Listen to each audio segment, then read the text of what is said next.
Most people get destroyed in bull markets because they don't know how to make money by taking profit, by looking at the charts, taking a screenshot, telling their friends, and going, wow, look at me. But realistically, what you should be doing is maybe having an exit plan, taking profits off the table. This video, I'm going to go through mine.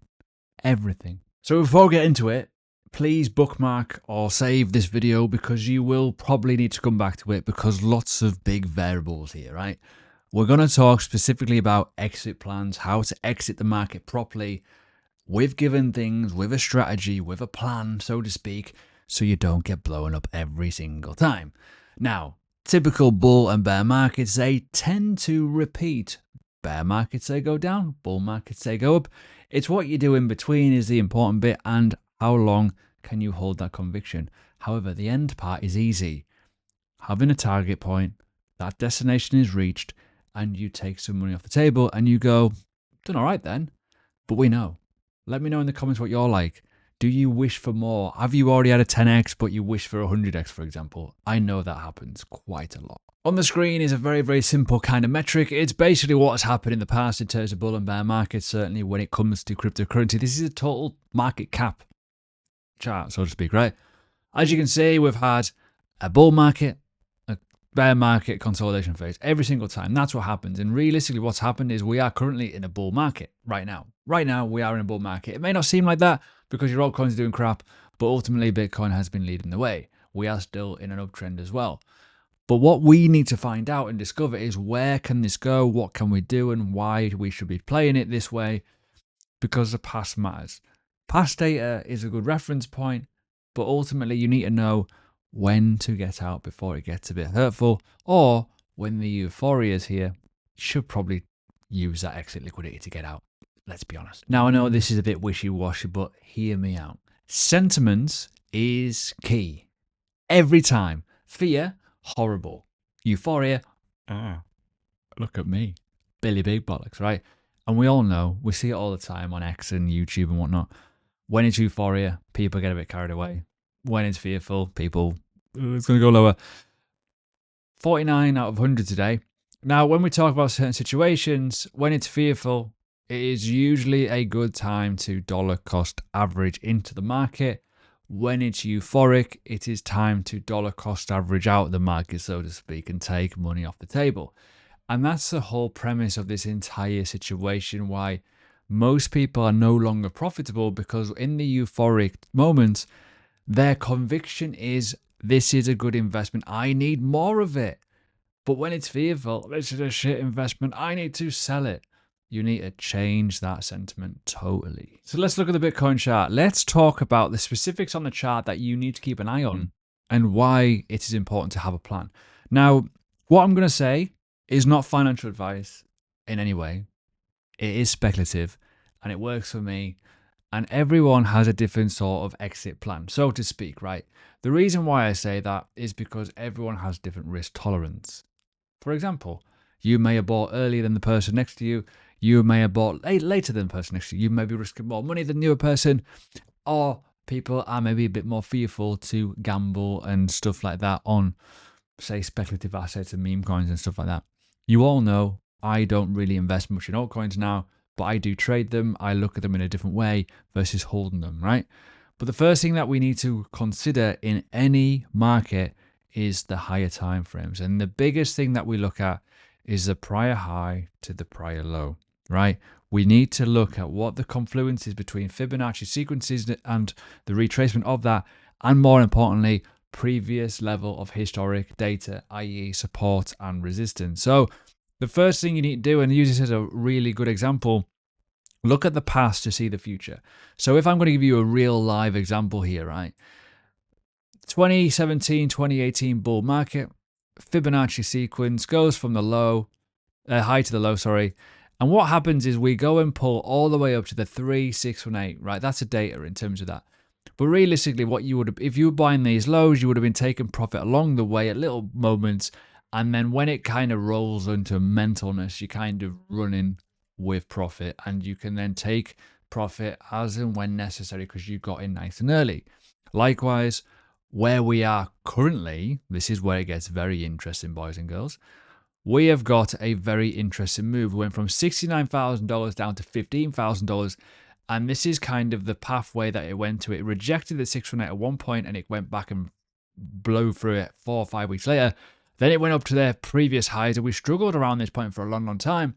And then we went and found the 1618 level into this sort of region where we are currently right now. So the Fibonacci's will help you massively when it comes to price targets for the future, certainly on blue sky breakout and new all-time highs. So what you need to do with that is understand the whole metric of the market. Now, if you want to know exactly where I'll be selling, keep watching, I will tell you.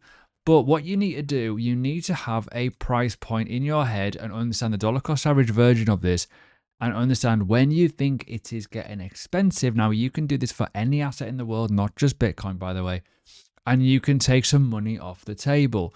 Because when you think about, say, return to, risk reward, return of investment, let's just say you were buying around 20K, around these sort of levels, right? And, some people will look for like ridiculous numbers, but you can see how this number is just going up and up and up and up and up. That is profit. That is money you've made in the market, right? In the live market. Now, Bitcoin, I'm using Bitcoin as a primary example because it's easy, but we'll do an altcoin in a second and you'll see what I mean. The reality is here, you also have to look for other signs of weakness, but also other signs of euphoric stupidness where things get a bit ballistic. So, give you a live example as well, going back to the Bitcoin Magazine Pro. So, for example, power law will come into people's mind and it'll be all over social media. Oh, look how amazing this chart is. People will be like, oh, look, we're going to like $400,000, $500,000. You've got obviously the rainbow chart, which is probably as well pretty damn common that you've seen before in terms of, oh, you'd buy it, the blue, you sell in the amber and the red in the whatever zone, right? That's the reality. People get very, very excited and people start talking about stuff and it'll get all a bit crazy.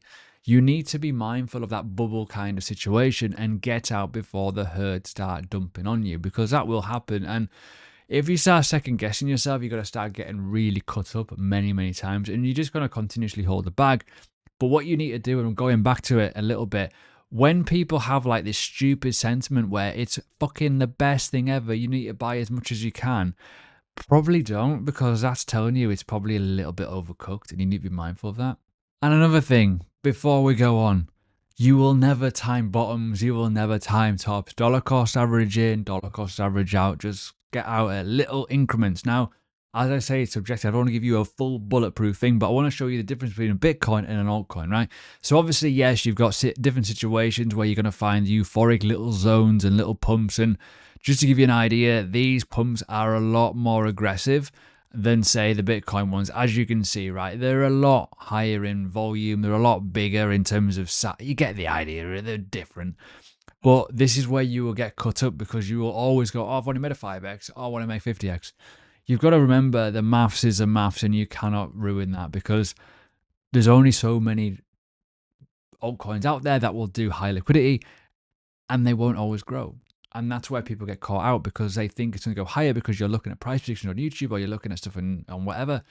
So look at certain metrics. How big is this asset? So giving you a real example I could talk about in just normal senses, look at the market capitalization of the asset that you bought. If you bought, say, Avalanche, do you think it's going to do a 10x from here? Well, maybe it could, but what about if it's already done a 10x, or already at that point where you bought into it, you bought in late and you're kind of catching up with it? That's where you get problems with these exit strategies, because sometimes the people who buy late get wrecked first very quickly. In terms of my exit plan, this is very much my bread and butter. This is kind of what I'm looking for. I've been in Bitcoin for a very long time, so my whole area of like interest, it might be lower than yours and you might be upset by it, and I don't mind that. But some people might be going, you're fucking having a laugh, right? We're going to go away. We're not going to go anywhere near that sort of thing, right? So my Patreon members, there's a link below. Jump in. You will know what I'm doing specifically for Bitcoin. And I've mentioned it a few times. Now, going back a step, you'll know what I'm going to do here. I'm going to do a Fibonacci from this sequence to the low. And I've mentioned that before. But previous cycle went to the 3618. What my target range is for this entire cycle is between the 2618 and the 3618, sorry. So around basically 150,000 to 200,000 if you're going to put it in blunt numbers. Now, for me, I will be looking at taking something off the table around all-time high. because that just makes common sense, because I have been buying lower. And more importantly, when we get in and around this region, I will be taking increments out of the market, these pullbacks. So remember that. And yes, I know there's taxation involved here, but ultimately, that's the whole game you're playing. If you want to make money, you're going to lose money along the way with taxes and with maybe potential losses in the investment world. Now, that being said, as I say, you need to be able to have points, and you need to mark up your chart in advance and go, I want to take 10% off here, 20% off here, 30% off here, whatever it may be, right? It doesn't really matter. It's as long as you are pressing the button on that indicator tool or your wallet tool and going, I want to sell this much, I want to sell that much. And you are constantly making money as the market goes up, because at the end of the day, we have a situation in crypto where we go up the stairs and out the window very, very quickly. We don't want that to happen. So as I said before, if we are starting to go in and around this 90 to 100 to 102, $110,000 level, I'll be looking at that thinking, you know what, my dollar cost average is pretty good. I might well take some money off the table here. Likewise with other things in the market. You all know I like Bitcoin meme coins. I like the Rune ecosystem. If I'm going to make a 10x on $1 billion cat or something daft, I'll be like, give me it. Thanks. I want that today. You know, I will look at that and go, I want to take some money off the table here, keep it in Bitcoin, have a bigger Bitcoin stack, and then manage my Bitcoin. That is why I predominantly sold my altcoins, and I'm looking to reinvest my money into Bitcoin or the Bitcoin ecosystem ordinals, because I believe there's more risk to reward there versus, say, punting it in an altcoin, which is where the problem lies. And the final bit of this, I'll explain why the Bitcoin pair matters. So just to give you an idea, this is the Ethereum chart, obviously, and I've been thinking, is this the bottom? But again, this is another situation where we can look for weakness or strength, because the underlying asset of your price of your altcoin, so to speak, in USD is basically from that price, pretty much, right? So when you start noticing things, so I'm going to give you a real live example in a minute, and you'll probably go, oh, bloody hell, this makes sense. When you see Bitcoin roaring, you don't always notice a difference between the Bitcoin pair and the altcoin USD price. So obviously we're seeing over the course of time, Ethereum's gotten weaker and weaker, and that's reflected in the price. We all know $2,000 is crap for Ethereum considering where Bitcoin is currently. So when we're looking at stuff like that, if you notice your altcoin looking like that and you're already high USD, maybe it's a time to take some money off the table. Because let me show you a real live example. Let's look at Sui. Sui has had a fantastic year. 12 months, say, so to speak, right? Certainly since, July. So you could probably argue a decent run in terms of this. And it's done really well. But ultimately, what has happened here with this is it's actually corrected quite heavy. It's down 53%, okay, in 63 days. That's quite brutal. And when we look at the USD price of this, you can see it's in a similar sort of vein. But this also, you can see it's down quite a lot because Bitcoin's down. What you may notice on a lot of assets, which is very, very, very important, what about if Bitcoin's going up? You may not notice the fact that that's 52, 53% down in USD. And again, there's many examples of this where you start noticing these charts slow down a little bit, but Bitcoin's still going up. You're actually losing Satoshis, but you don't actually realize you're losing overall wealth. Luckily, things are kind of propping it up.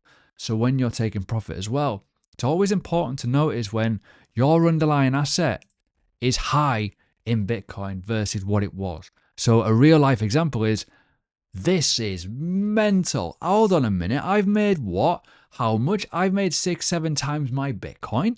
Why wouldn't I want to take profit? So it goes down to the side point of why I take profit when I can into Bitcoin and using that ecosystem. So if I'm trading spot and I'm putting my Bitcoin into an altcoin for a potential trade or an opportunity that I found, instead of bag holding it forever, I will just convert it back to Bitcoin, because that is a real life example of a fantastic chart that has made you money. Likewise with Solana, if you were quick enough to buy the fear in the whole issues we had with FTX and you were taking profit up here, you've made some Bitcoin and you've grown your wealth. That's the situation here. That's the difference. So incorporate the Bitcoin pairs in your exit strategy, because you may notice something that's gone berserk and you're thinking, oh, cool, I've made a 4 or 5x on my Bitcoin there. How many places will you get that? Probably not many. Just take it when you can. And if you're wondering as well, in terms of out the market, what I'm doing, well, it's quite simple. As I said before, I would put my money into stable currencies. Some of that will be coming out of the market. That's kind of obvious. It will come out. it probably won't come back in. It will go into the likes of dividend stocks, which I've mentioned before. So in terms of like me building my portfolio, as you can see on the screen, this is my dividend portfolio. If you want to use this, you can. There's a link below. Really, really great platform. But dividends over time is a different wealth vehicle. They're more stable. You can create a passive return, and you can find out all the data on all your research and all the track record of when you're going to get paid all on this platform, which is fantastic. The problem is people in crypto don't like doing that. But for me, my plan, I'm going to use cryptocurrency as a wealth vehicle, and then I'm going to put that money into my ISA for tax-free gains and build a portfolio over time with stocks, which makes sense. Now I've got another £23,000 in the cash ISA of this, which I can put into here straight away to double pretty much my passive income. I'll be earning what, £1,500 per year tax-free on top of it for investing. It just makes more sense. It really does. But not everyone likes that. Other things as well, as I've alluded to it, link below to Blowfin. I will be trading altcoins more aggressively, and I'll be using that wealth over time to build a portfolio. Therefore, when I'm chilling in the market and it's a bear market, I can do whatever I want. As the market's going down, it doesn't really matter. More USD I have is the more I can invest when the market bottoms out, in terms of keeping me more wealth, have a bigger pot at the bottom again, and then ride it up, hopefully, in the next bull market. It's kind of the simplistic way of doing it. And by the way, if you jump in on this, you get 20% back on your fees directly into your inbox. So basically, guess what? You get paid to trade. So there we go. We're done. I've literally revealed everything that I'm aiming and are planning to do. But there's more details of this on Patreon in terms of my overall cycle plan.